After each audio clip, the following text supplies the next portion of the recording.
For those of you who might have been away on a couple of years trip, this is the newest structure in the great state of Sullivan County in the great town of Blountville. This is the biggest construction job we've got going right now that all of us are paying for as Sullivan County taxpayers. So pay attention. You may have more connections to it than you realize. We won't go into that, however. In any event, we've found three of the more promising people in the Sullivan County's sheriff's operation, and we have here on my far right with 4 stars on her collar, Chief Melinda Copas. Copas, That's yes, close. yes. I had to do work on it twice. And she's obviously in charge of this right here, and she's trying to lead the process to where they will be operating officially in about another 6 weeks. With her are 2 folks who bring a lot of different discussion and experience to Sullivan County. We have Captain Brian Dillard right here. Captain Dillard made his way to Kingsport all the way from Los Angeles by way of Branson, Missouri, which is not a normal stop, but it works.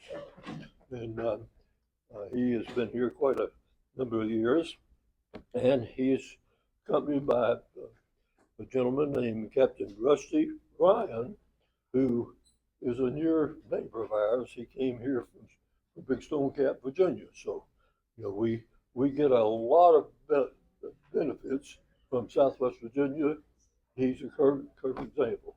And I might say, as I stand here looking at these 3 people, these are some of the best dressed people in the business of taking people to jail and looking out for things that I've ever seen in one place. So my hat's off to you. And so anyway, this is a picture of the construction work, which is nearing the end, and that's coming quickly. They're going to tell us about the background. Some of our members here have had hands in voting for this money right here, and they're spending it pretty regularly, apparently, and effectively. So this is their own version of the Sullivan County housing situation. They're adding several hundred housing situations to people who might have been put together all in a closet somewhere. Anyway, we're getting a growing population, and everything about our population grows.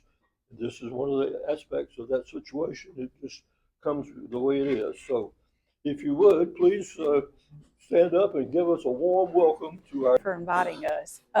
One thing Cap Dillard doesn't want to talk about his Branson, Missouri trip is the Dillards from the Andy Griffith. That is his father. He doesn't like to brag, but that's a big deal to him. So, can you hear me? Red when I came in. Yeah, he's red now. Can you hear me? Okay.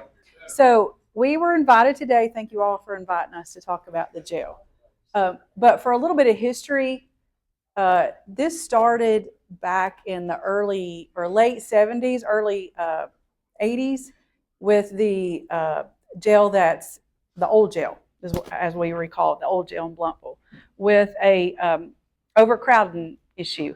And then there was a court ordered for them to build a new jail, which puts us in the existing jail that we have now that houses around 350 beds.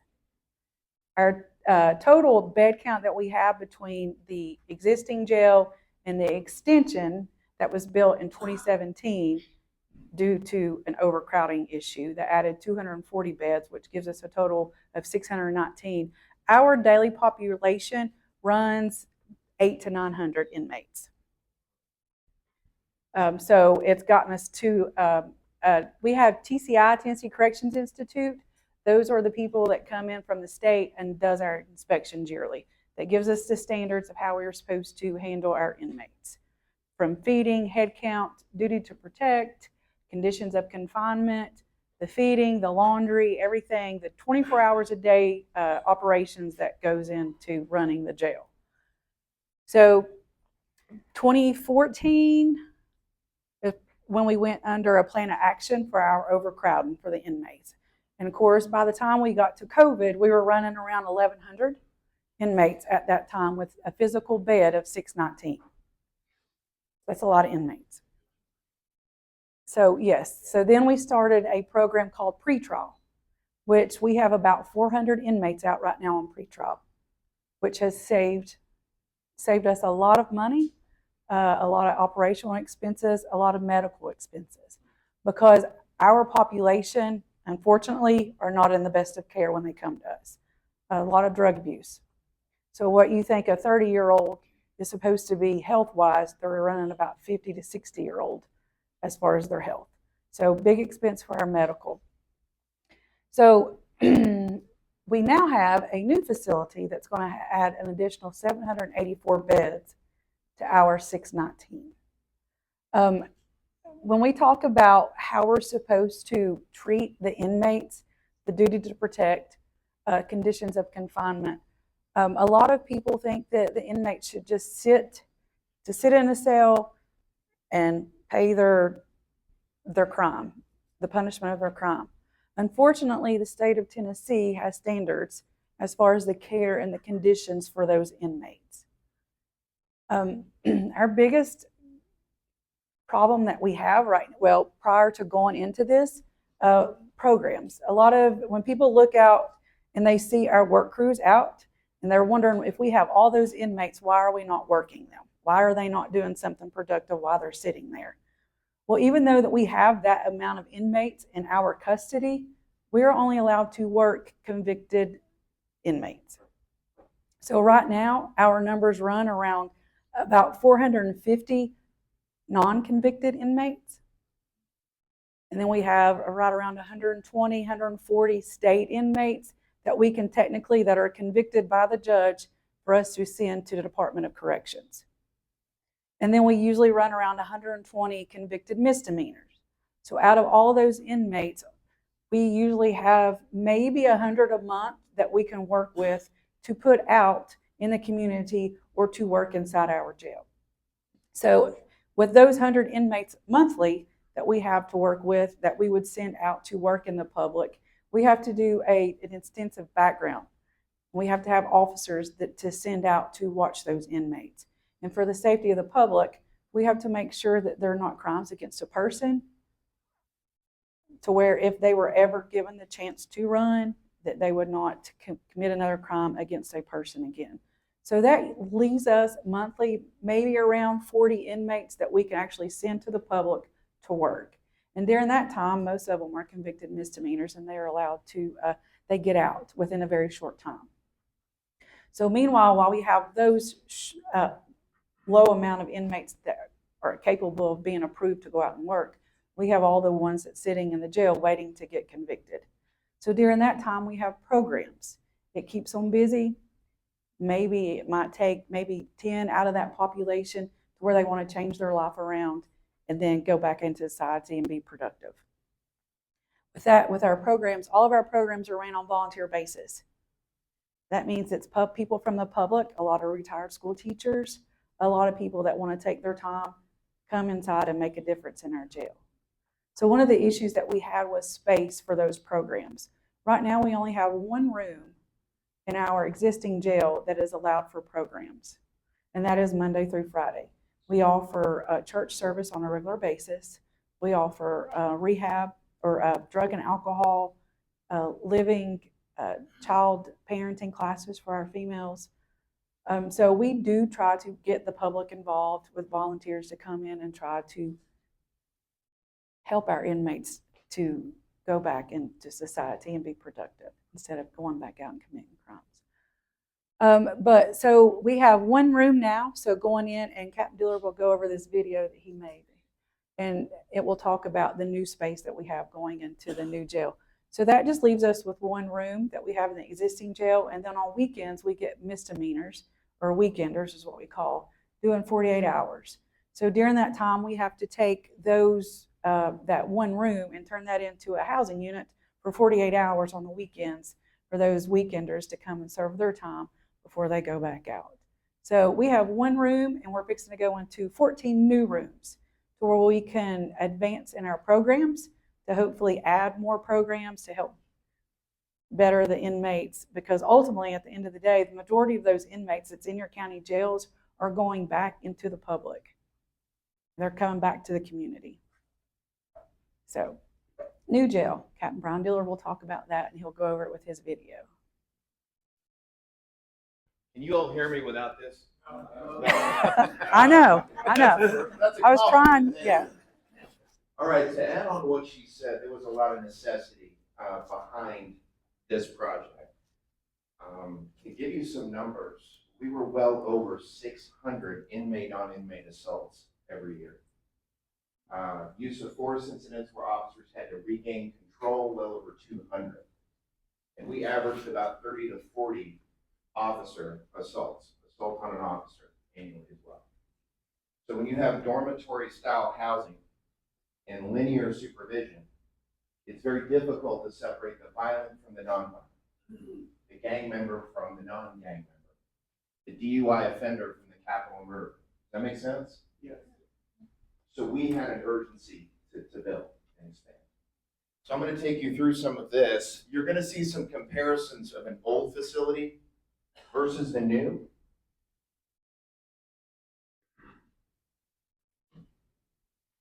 And this is just an aerial shot of that.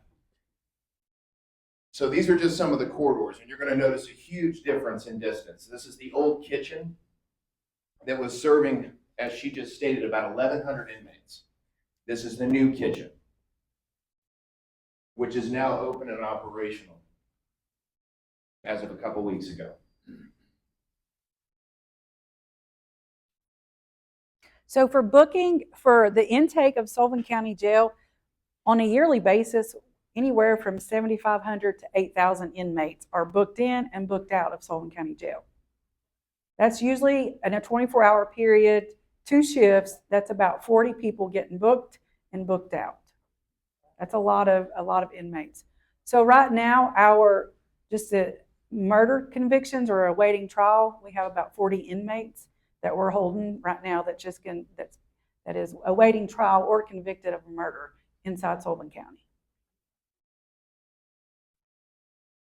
You want to talk about her? So this is our old medical division. This is it. We have one exam room for all these inmates, diabetics, chronic care. You can imagine the medical expenses are astronomical. I don't remember the last, do you? So we just sent a group of 10 inmates to the state of Tennessee yesterday morning, and one of them that we made a special call for was one particular inmate, and just a month alone, his medical care cost for you guys, taxpayers, was $38,000 for 1 month of his medical. So you take that and you multiply it by what our head count is, around, we're staying consistent around 800. So the majority of our inmates have medical issues. So that's just one inmate per month that what we have to pay for his medical. Yeah, go ahead. So the new medical facility is it's about the size of an urgent care. And it's going to give us a lot more resources to care for these individuals, which, as she stated, is a duty to protect in conditions of confinement. We are not responsible for the cloud skies you just saw. This is our old laundry facility. This is the new. So we have found that actually laundering everything, and there's Chief Copas standing over there, is way more efficient. So that's going to be much easier on staff and easier to control. This is actually the existing control area. One officer sat and is sitting currently today in that area to monitor all cameras, detect any potential violence, any potential emergency, and control every door in that facility. One officer. So if you're controlling doors, they're getting called over the radios, they're having to actually watch these individuals during head counts and watch the cameras. That's a lot for 2 eyes in 2 years. So the new control area We'll have additional staffing in there, and as you can see, the monitors are much clearer, much larger. The emergency alert systems are more proficient, and that's going to be safer. Go ahead and pause it. The thing about safer and the thing about better supervision and better diligence is a reduction in lawsuits. Is a reduction on things that actually cost the taxpayer money quite a bit of money. So this is hopefully going to exponentially improve those conditions and avert those situations from happening, especially that level of control. Go ahead. This is the old booking area. That's where every arrestee is brought in and processed. And you're pretty much seeing the majority of what the existing booking is now. This is the new. You can see we have more holding cells, more areas to separate, more control. So there used to be two major mental health hospitals in the state of Tennessee. Now they went down to one. The majority of our population has some type of a medical or mental issue. So with that being said, so if you took everybody that was in this room right now and split them into two, all of you all would be living together 24 hours a day. Do you think you could make that work? Add 2 toilets and 1 shower, and that's pretty much the way our physical plan is set up now. So you have all of us into a cell. So, and then during that time, so about 250 inmates, I have 2 officers that's supposed to control that area in an open area like this. So during feeding time, is our duty to protect, and that is making sure everybody gets fed. So a lot of times what happens is that you take it's a pack mentality. You take the biggest person in the cell or the one that has the most threat. So at the end of the day, he's probably going to get more trays than the last person that was put in the cell or the smallest person that was put in the cell. So when we move into the new facility, there will actually be 2-man beds. So it'll only be 2 inmates in the majority of it. Some will have to go down to 1 just because of mental issues. So we'll be able to provide to make sure everybody eats and everybody is safe better than what we are now with our physical plant.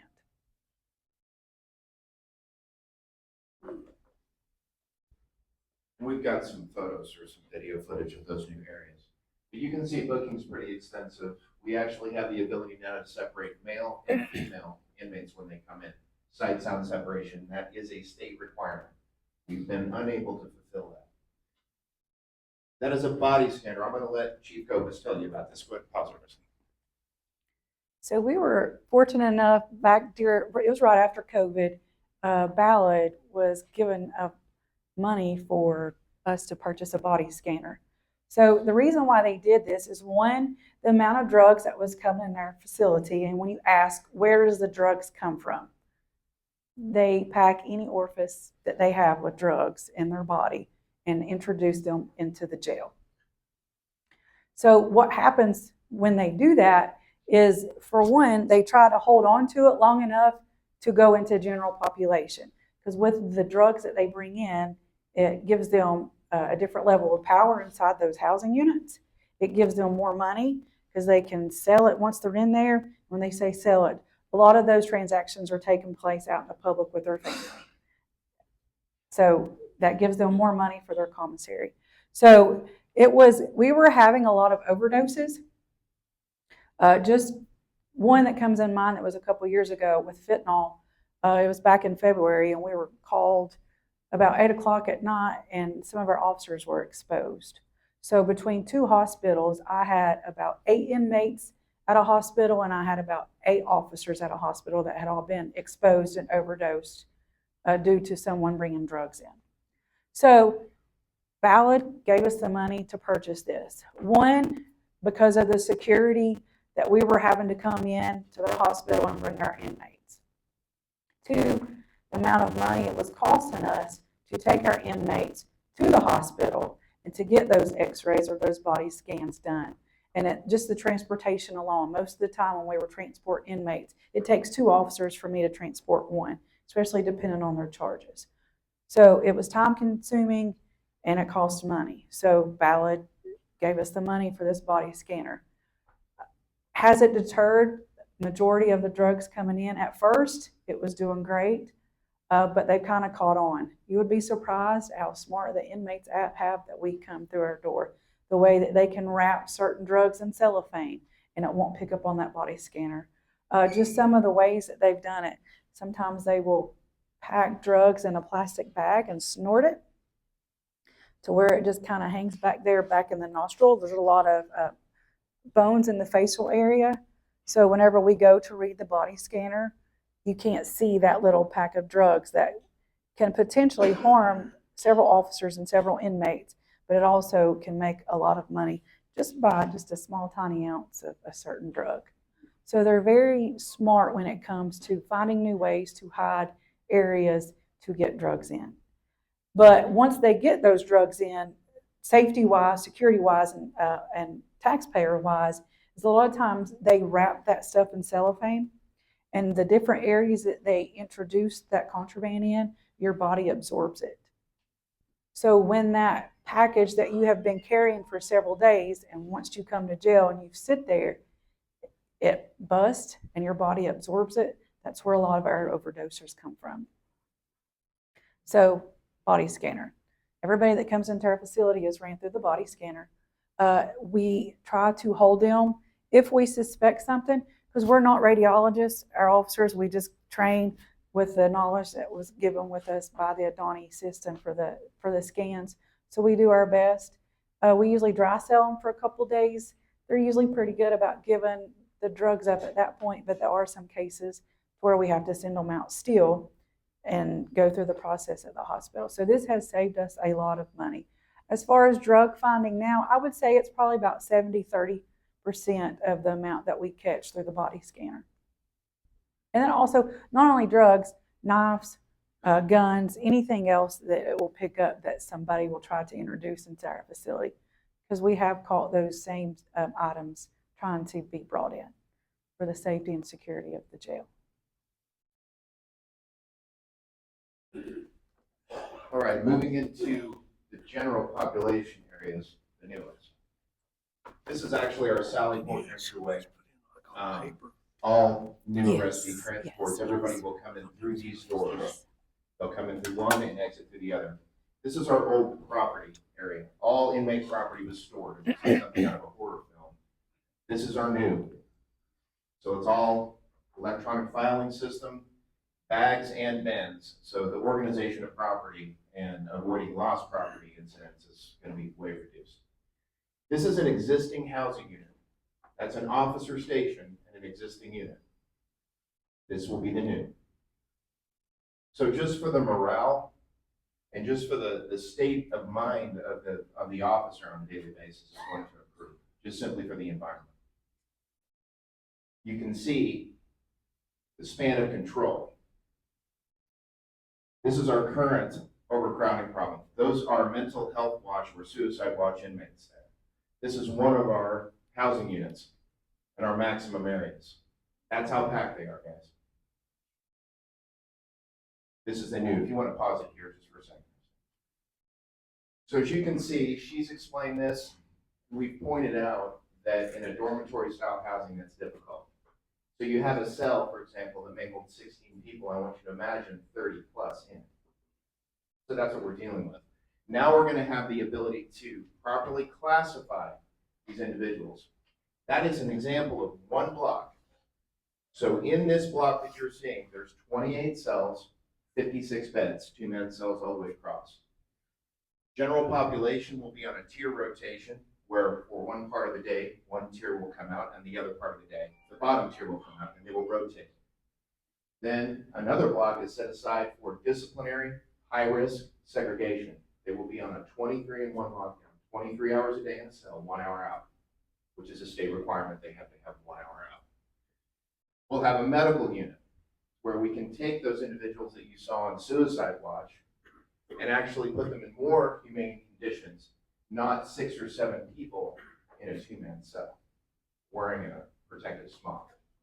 So you can see the conditions of confinement were in violation for decades, simply because the resources weren't there to house these people properly And that's why we as a team really approached it with the help of the commission and various other entities. We're able to get this thing done. Whenever you look at our total population, and as far as the medical, which is always a huge expense, so take our population and put that in Holston Valley, that we're equivalent as far as our medical to Holston Valley Hospital.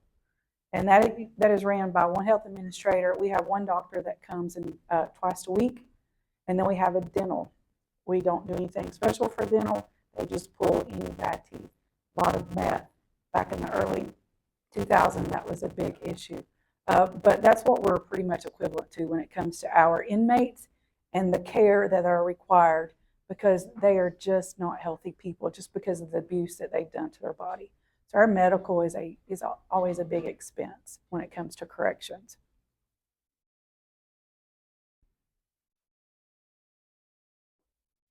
All right, so we are running to the end of this. You can automatically, just see with your own eyes the spacing. There is an example of a yard they will have access to all day. So right now we're actually having to fight for that space to get them out 1 hour a day.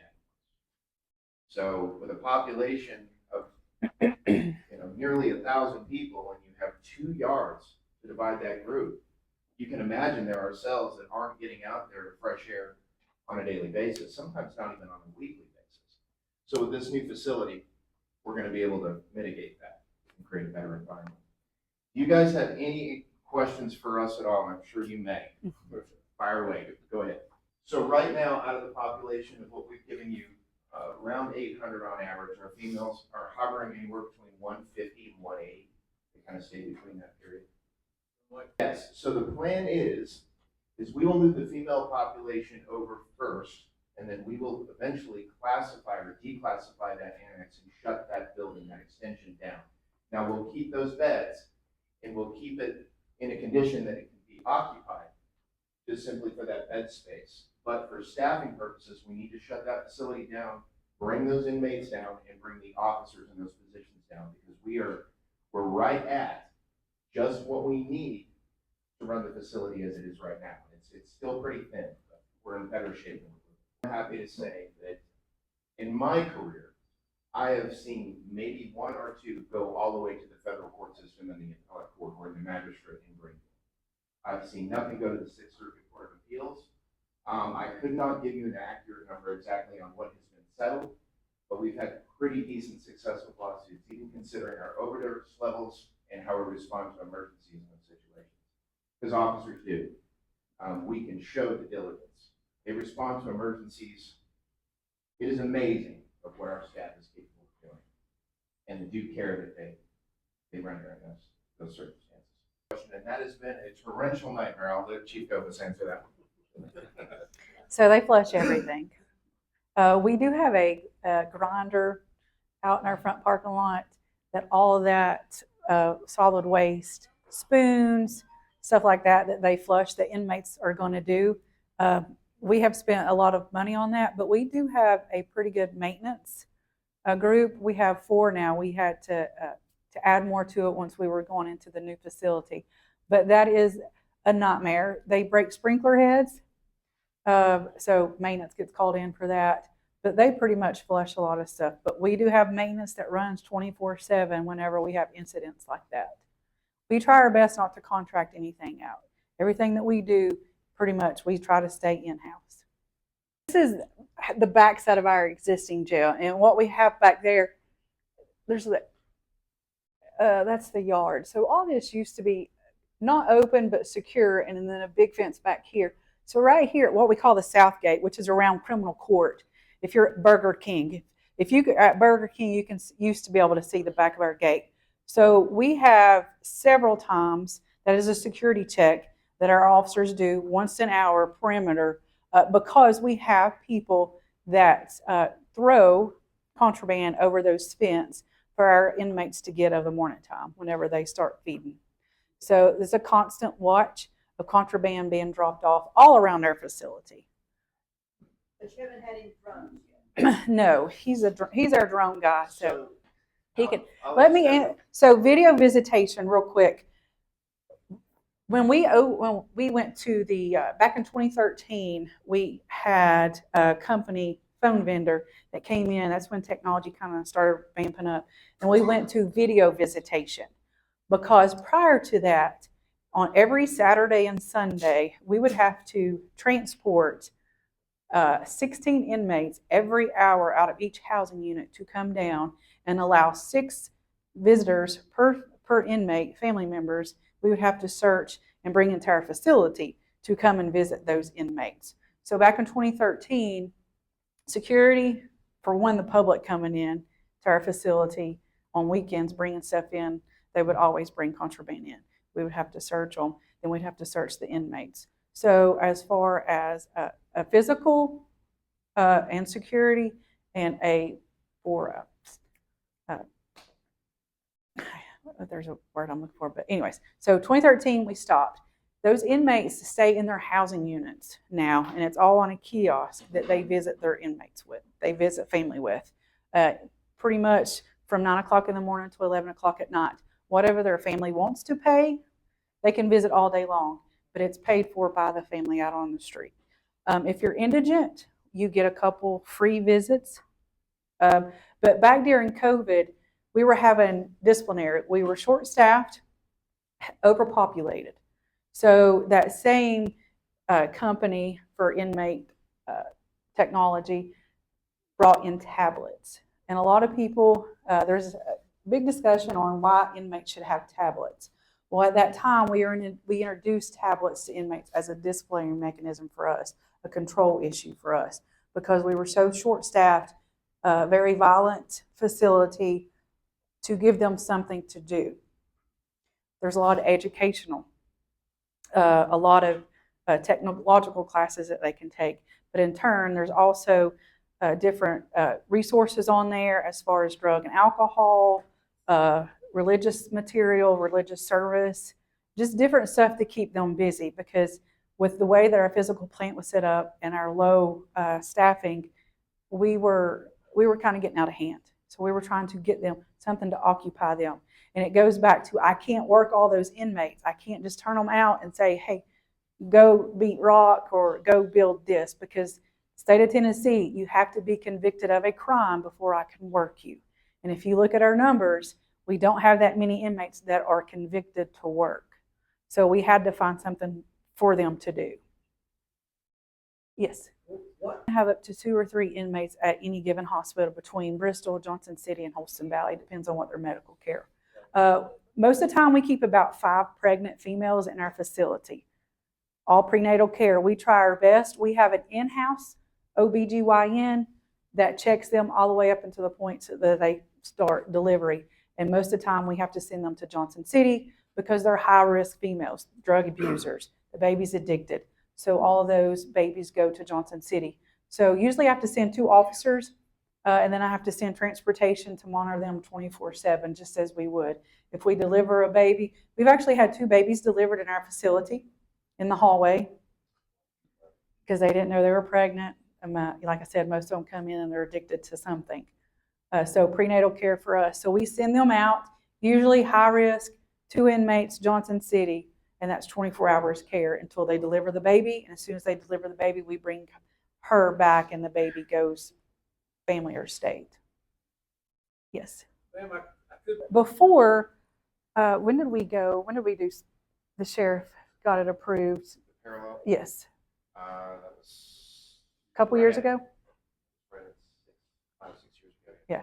So whenever we all started in our career, there was always a difference between a correctional officer pay and a patrol officer pay. So what we mean by that is corrections stay in the jail, work in the jail, same sworn duties, but if you want to further your career, the only place would be able to go to police academy, get post-certified, and go work arresting on the streets. Same training other than the police academy, same sworn rights as each. So we were having issues, and that was statewide, really. Everybody has that issue. As far as anybody that came to the jail, it was a stepping stone just to go to patrol. So we would either lose people to patrol or we would lose people from corrections to other agencies because they would send them to the academy. So Sheriff Cassidy and Chief Lee Carswell was able to get our pay parallel, thanks to the county commission that agreed to that, which has helped tremendously. So everybody makes the same starting out, whether you're in corrections or patrol. Because if you look at it, a lot of people would differ. Corrections is a very hard job, and sometimes they're not given the credit that they should. Because for 12 hours a day,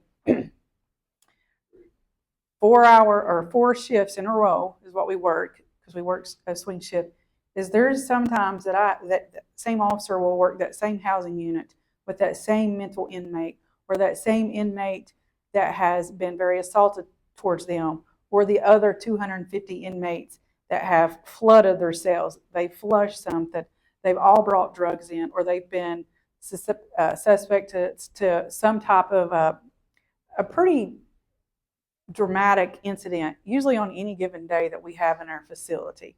So hats off to corrections. With the pay being parallel, we've been able to be staffed. That has been a huge difference. So Captain Ryan just came from training, so he has our employee numbers as far as what our turnover rate was. So before last year, we were probably averaging a new employee or a new group of employees up to 3, 4, 5 new employees every week, every other week. I was in training for 8 years, and for those 8 years, there was probably maybe a couple of those months that I didn't have new employees almost every other week. It was just a constant, training every other week. So since last year, since we started getting all the new employees, getting staffed up for the new facility, I think we brought in close to 70 new employees. And that was with the positions that we were given from the county commission to staff our new jail. So I think at this point, we're getting pretty close to being fully staffed where we need to be. So yeah, that's a big morale booster as well, because for years and years and years, these men and women were working these housing units, bare minimum. You'd have somebody call in sick, somebody on vacation. There's always something that comes up where you've got to call somebody in. That's been a lot less frequent as of late. And you can tell just by talking to the officers, being around the officers, they're a lot happier now, because they know they have help. They know they have relief when they need it. So that means more to these men and women than you would really think. It means the world to them. So thank you to the commission for that. Any other questions? There's not a set one. There's not a set one. So, I always thought I was loud enough. So in that one unit, we'll call it Unit 1, where our max population is. We'll have well over 200 in there. On a given day, you have 2 officers responding to those altercations, those emergencies. Now, granted, as a team, we can respond pretty quickly and get back up there maybe in a minute or so. But that backup is limited as well. You have the shift supervisors and maybe a couple of rovers that are available to respond to that. So there's been instances where we've had to respond. We've had to call for assistance. Patrols come in. They've helped us. That night we had that overdose and we had 16 individuals go out. We definitely had to get people in, but everybody just picks it up and responds. So to answer your question, that ratio has always been on a low margin, unfortunately. Any other questions? Health, we have a mental health liaison, and then we also have a new mental health a psych nurse that's gotten approved since we went into building the new facility. So we do send people to ETSU, and we do have different classes that for drug abuse, mental health throughout the community. Yes, facility is 784. So if closing, just because it is a financial nightmare to keep the extension open that has 240 beds. That's 2 kitchens I have to run, 2 medical officers and staff that we have to run. So to close that one down and to bring that staff to the new facility, that was our game plan. That's what we know. And ultimately, the extension that we have that we're going to be closing, it's 240 beds. But as far as classification, security for inmates, there's not even a fence around that. So that extension was built in 2017 while we were still under a plan of action, and it was a quick fix. It's a maintenance nightmare. It has porcelain toilets. So those porcelain toilets get busted by the 30, 40 inmates that's housed in those housing units. I send maintenance in. Sometimes, most of the time, we have 3 officers up there working that, and then a rover that goes back and forth. So porcelain, there's no fence around it. So as far as classification, I can't send a lot of inmates up there. When I look at it, if they're sentenced to the state of Tennessee or any charges 4 years and under, we can send them up there. Everybody else we like to keep down. There's not a fence around it. So if there was ever able to escape, it's just open to the citizens. So it's better financially, operationally for us to close that and then bring those employees back down, run one kitchen, one laundry. And so at the end, to answer your question, 784 and then the 354 beds. So total at the end, once we open, it should be around 1,100. Right now, our population is staying around 800 because of our pretrial program that has taken about 400. If that pretrial program ever went away, you take those 400 inmates, bring them back to jail, and that's where we'd be running about 1,400 inmates. So we would be overcrowded and under a plan of action at that point if that program went away.